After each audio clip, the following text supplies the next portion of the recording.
45 years in keeping Louisville weird, Electric Ladyland has been there for all your eccentricities.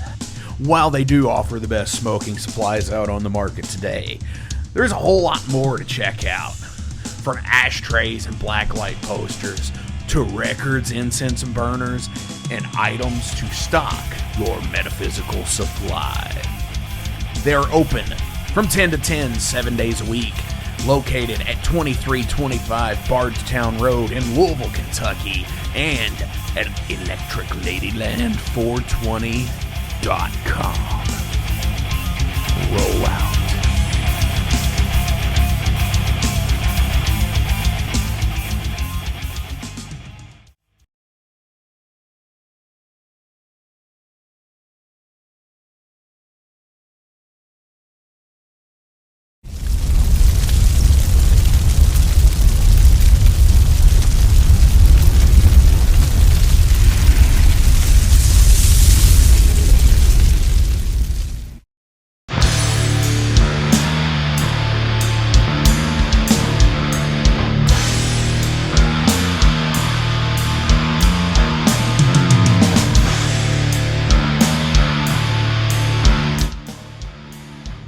This is Aaron Ossont, and this is ossont&battery on the Flamekeeper network.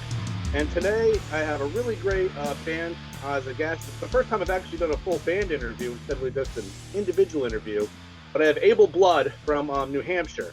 They're kind of a newer band. They've got a couple of releases out, but why doesn't everybody introduce themselves? Hey, I'm Adam. I play guitar, lead vocals. I'm Malcolm. I play guitar, backup vocals. I'm Jim, play drums. Nice. All right. Now my first question is, how did you guys first get together as Abel Blood? I know on the first release, I don't think Malcolm played on the first release, correct? I was just a fan at that point. Okay. So now how did you get together with Abel Blood? That's my first question, I guess. So Jimmy and I have jammed off and on for probably 30 years. And we had like a little, like a 15-year gap probably, and kind of reconnected and just decided, just was like, hey, you still playing drums? And he's like, yeah, sure I am. And so we just started jamming probably end of 2019, 2020, right before the pandemic started, but like not long before the pandemic. All right. Yeah. Nice. And now Jim, did you play in like a band in between when you had that kind of gap, but not like really knowing Adam and stuff, or? I didn't. Adam and I were in a 90s groove metal band called No Thanks, although he was the bass player at the time and I was the vocalist. But then, marriage happened, kids happened. So when that band dissolved, then it was kind of more focused on family. So when Adam reached out to me, my kids were pretty well grown and it was time to jump back into the fold, and we did. Nice. Now, how did that like gel into becoming Abel Blood? Like, did you guys just start off jamming and then like, hey, we got to like release this, and this is some really good stuff, or did you always have an intent on like releasing it at some point and having a band?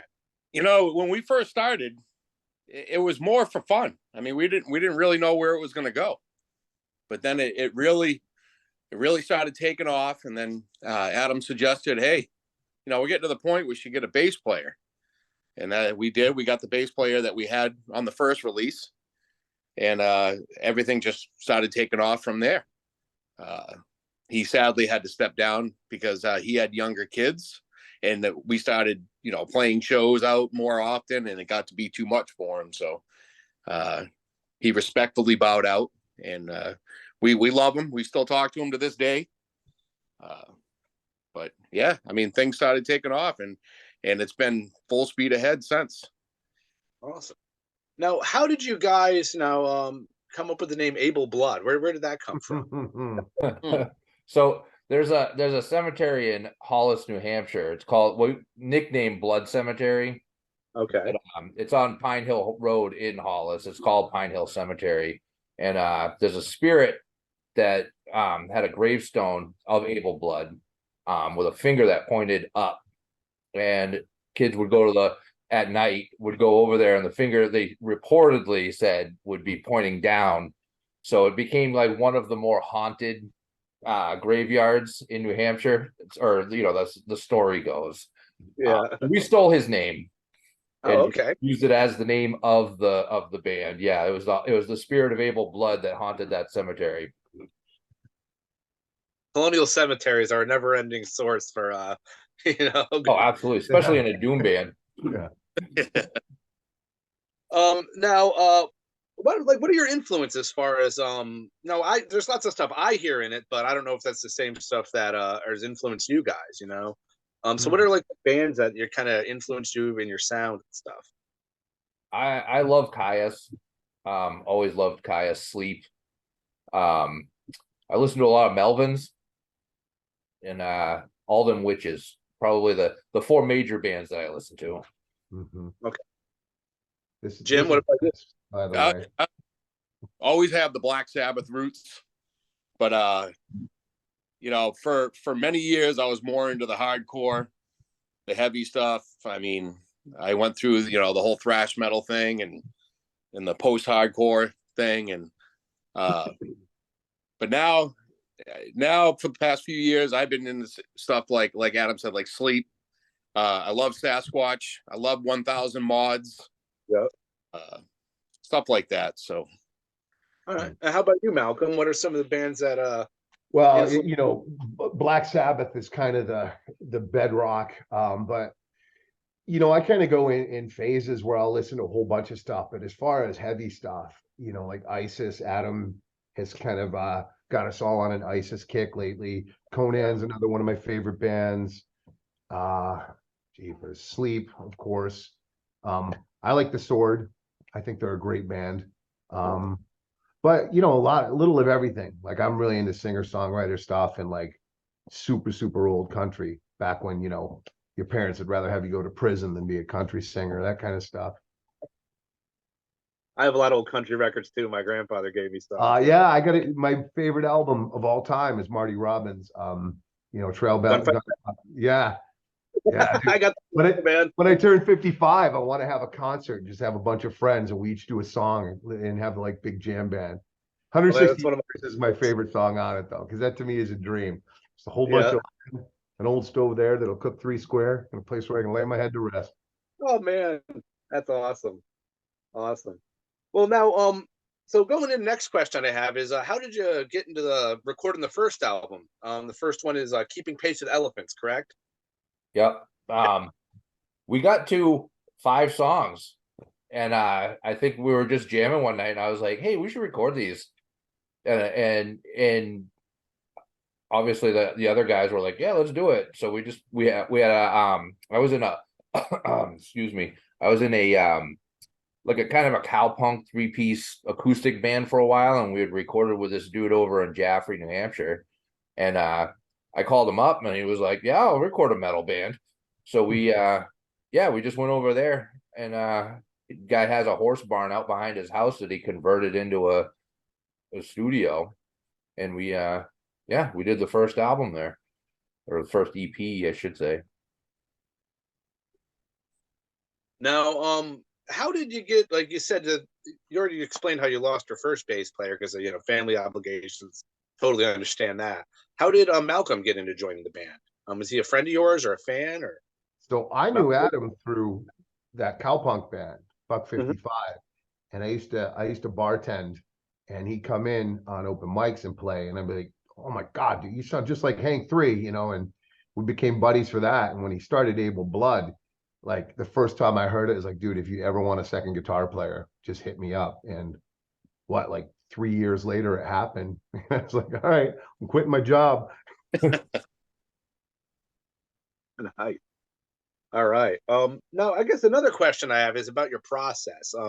You guys have definitely, I think, I would say like a psychedelic kind of sound, but kind of a modern psychedelic sound. Definitely have some longer form songs that now how do you know when to, I've always wanted to know this with bands, like how do you know when to stop a song that's kind of a longer form or like has like a jammy part in the middle? How do you know when to we don't we don't know. We recorded Mental Give an Note. example, Aaron. When we recorded Arrival of the Waves, Mental Note, we had no idea how we were even going to end the song in the studio. But we actually did that song in one take. Nice. Yeah. So I guess it's just feel. I mean, Okay. I'd like to say that we are so in tune with each other that we know when we're going to change. We know when we're going to end. We know what we're going to change to. We're really in sync with each other. Cool. Now, Malcolm and Adam, you guys both play guitar and bass. Now, how do you decide like that in a live situation? Does one of you guys just play bass, one plays guitar?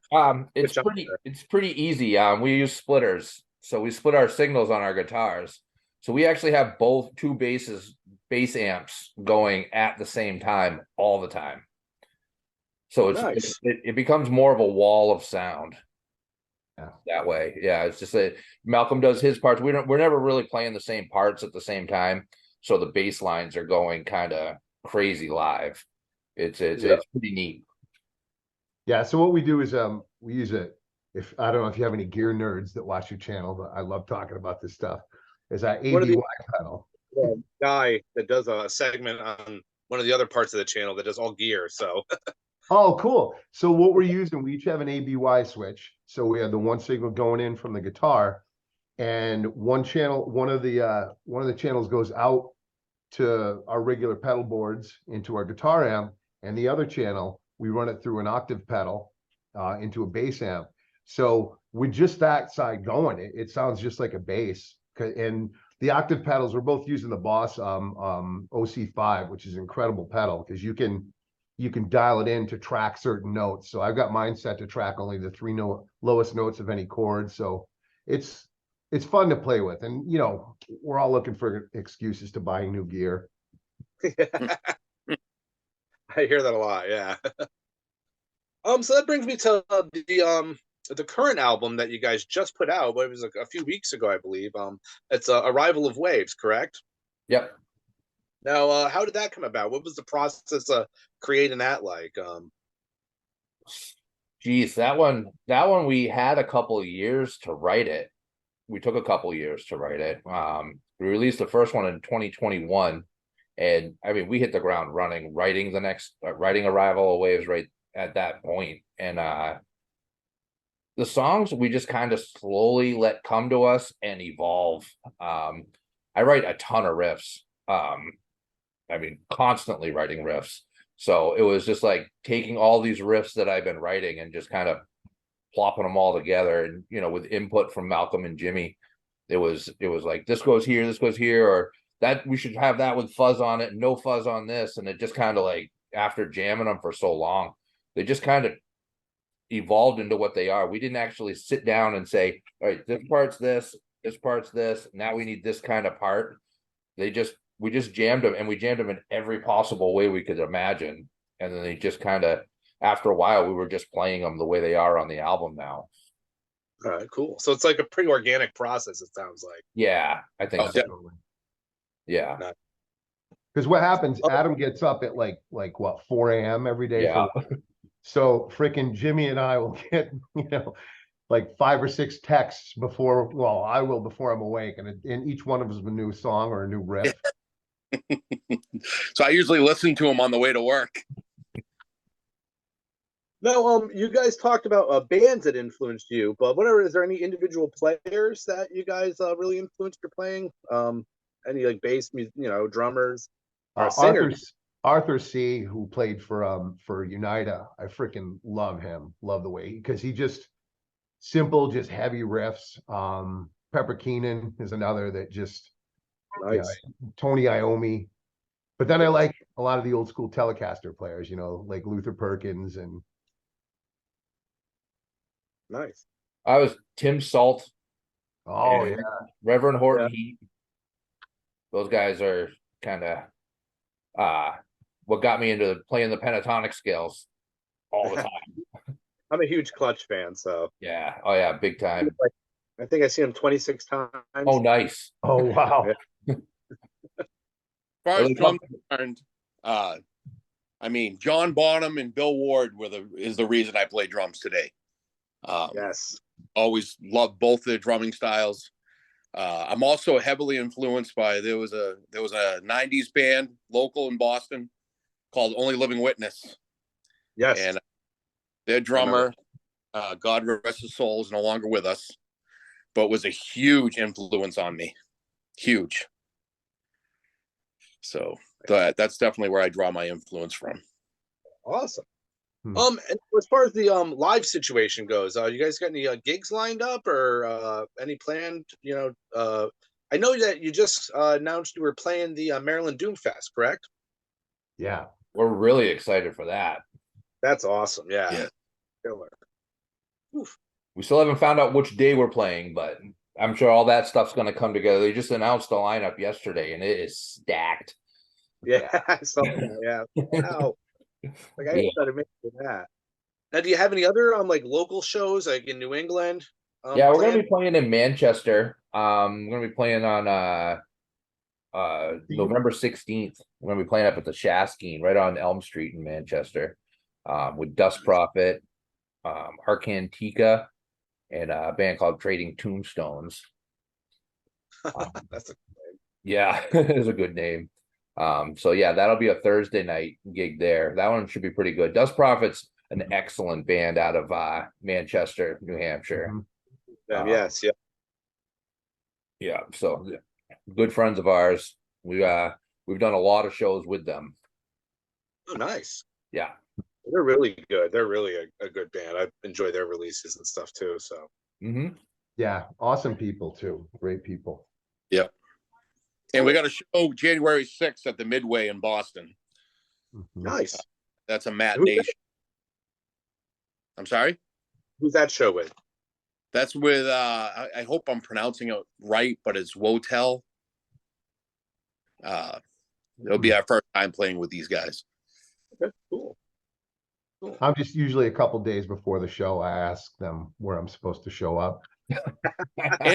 So at Ralph's Rock Diner in Worcester. That's on what, Adam? December 7th?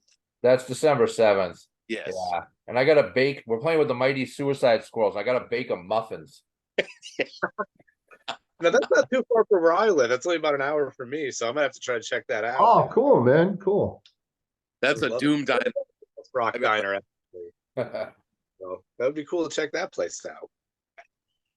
Now, I guess that's about to ask you guys. Is there anything else you'd like to promote with the band coming up or anything like before we end the interview?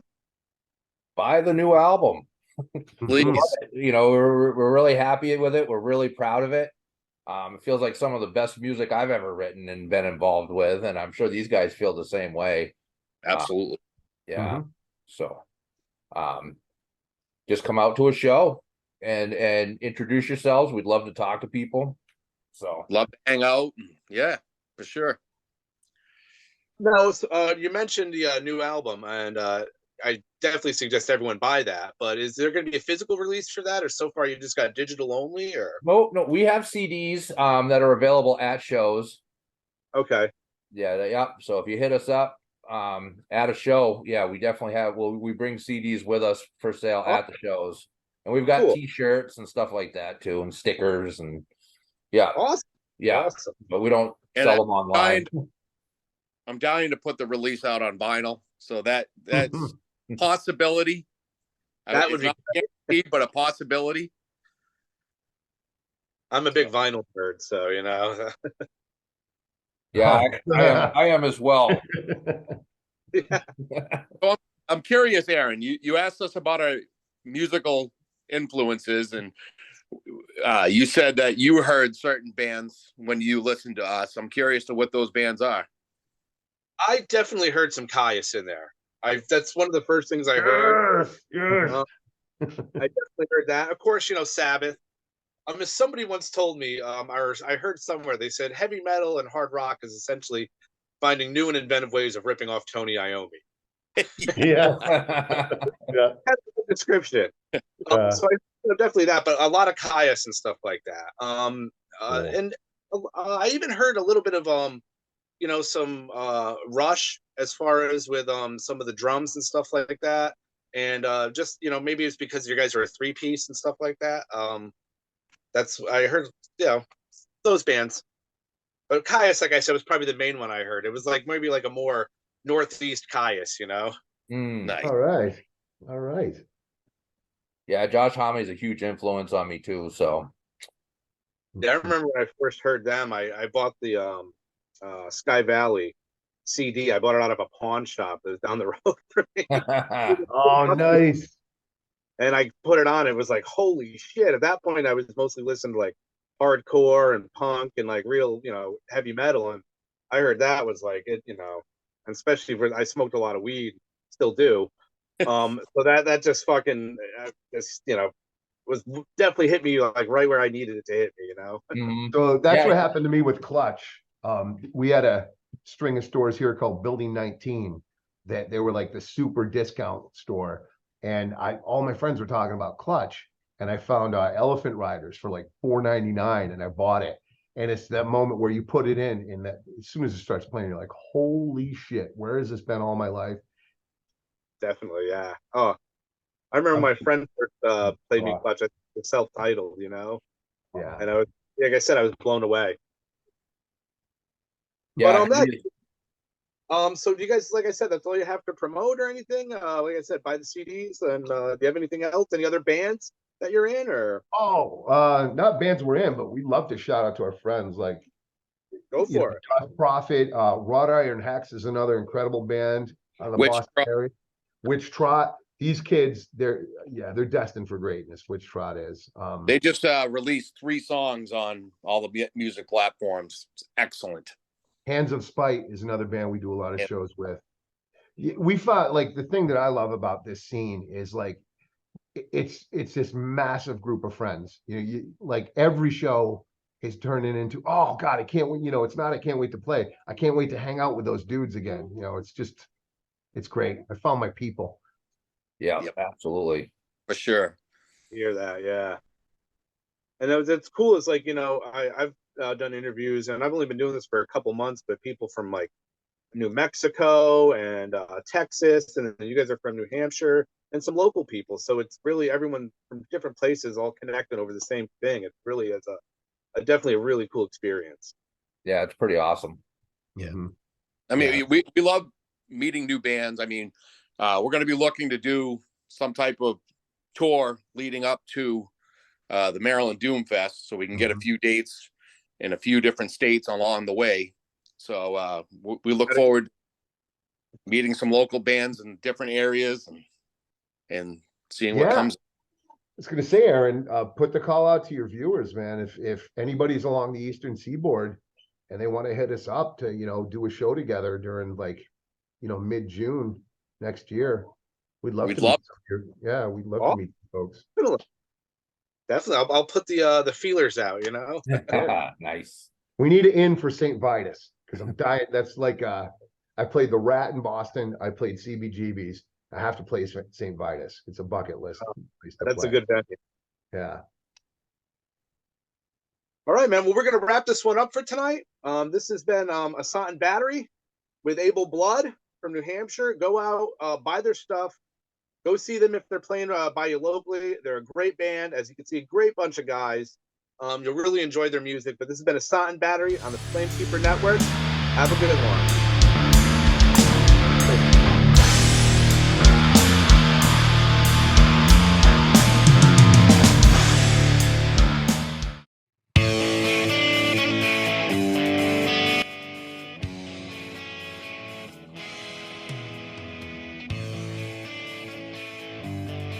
Maxwell's House of Music in Jeffersonville, Indiana is the premier 12,500 square foot music superstore that has served both the southern Indiana and Louisville, Kentucky metro area for over 4 decades. Originally founded by Marvin and Beverly Maxwell in the 70s, this gym remains a Maxwell family-owned business. Mark Maxwell, along with his business partner, Whitney McNichol, continue the reputation as being a national resource for all things music. In 2022, the iconic Guitar Emporium of Louisville relocated to Maxwell's Music, creating the largest independently owned showroom in the region. The retail offerings at Maxwell's Music includes a huge selection of guitars, basses, amplifiers, effects pedals, modeling amps, keyboards, drums, banjos, mandolins, ukuleles, sound systems, stage lighting equipment, and accessories. The music education program at Maxwell's is second to none. From private instrument and voice lessons to DG, EDM, recording, songwriting, and music theory, to rock school, weekend warriors, and Maxwell's Music Lab, there is something for every age and every ability level. In Repairland, guitar and instrument repairs and refurbishment are taken care of by the Maxwell's team of expert guitar technicians and luthiers. They also do instrument appraisals. Maxwell's offers installations for professional audio-visual and lighting systems for schools, churches, clubs, VFWs, funeral homes, sports fields, and so much more. There's also rentable space at Maxwell's, from music practice or rehearsal rooms for individuals or bands, all the way to a meeting space and concert venue that seats up to 120. That also includes a professional audio-visual and lighting system and a sound booth. Maxwell's has it all. All this plus an original, functioning 1947 recording booth to make your own record, to the Guitar Hero throne, to their very own Elvis statue, and don't forget the Harmony Green Pocket Park. There's a reason Maxwell's House of Music in Jeffersonville, Indiana has been recognized by the National Association of Music Merchants as the #1 award-winning Best Store Design, as well as Top 100 Music Store year after year. You gotta see it to believe it. Maxwell's House of Music in Jeffersonville, Indiana.